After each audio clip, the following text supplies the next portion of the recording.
Castles were a type of defensive structure built during the Middle Ages. They were important buildings for almost 1,000 years before the development of gunpowder weapons made them obsolete. Almost all countries in Europe spent significant sums of money on building castles in their lands as a way of protecting their most valuable regions.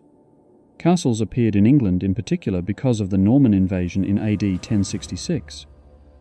Very soon after conquering England, the Normans built hundreds of defensive structures throughout the land as a way of suppressing any revolts against their rule. In this video, we will provide a brief summary of the history of castles.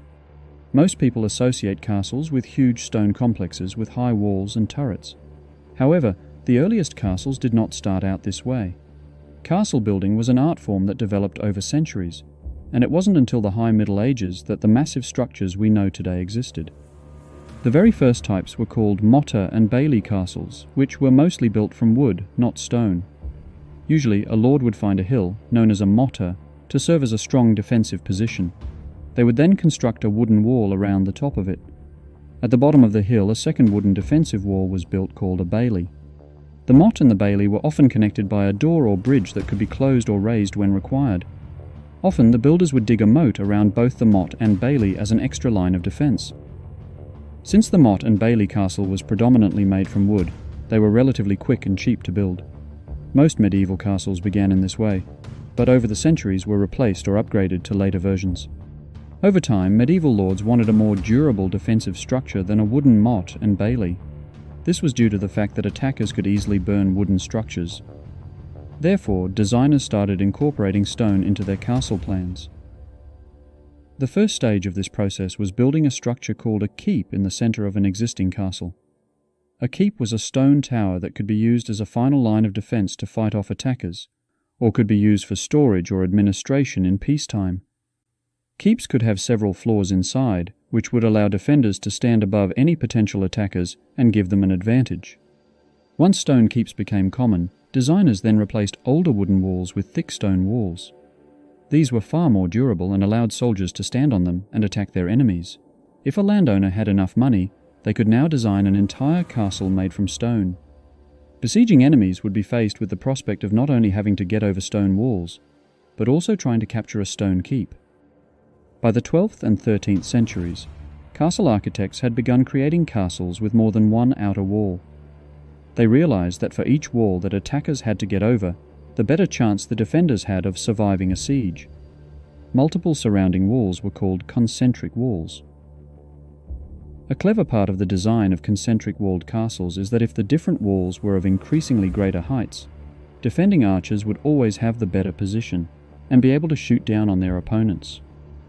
Some of the best designed concentric castles had sophisticated systems to trap and kill attackers as they tried to capture each wall.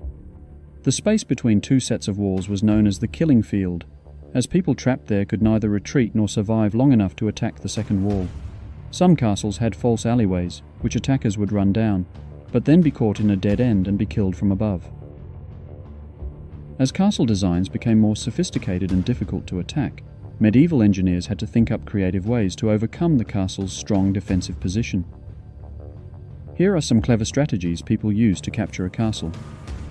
If the castle was made mostly of wood, then fire was a simple strategy. Attackers could just light a fire next to the wall or shoot flaming arrows into the castle. Once the fire took hold, it was a simple case of waiting and watching until the wall was compromised and then charge in to fight.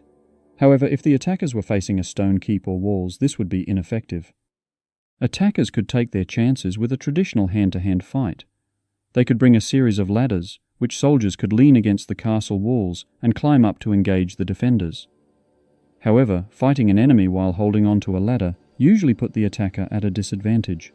Alternatively, attacks could bring in a ram, which was a large log from a tree that they could bash against the wooden door of the castle and try and break through. Unfortunately, this usually took a long time, and while the attackers were standing still, working the ram, the defenders could kill them off one by one. Engineers came up with numerous ways of knocking down stone walls from a distance, which would reduce the number of attackers who could be killed by the defenders. Besieging armies could bring in catapults, or the much larger trebuchets, which could throw stones to hit the stone walls.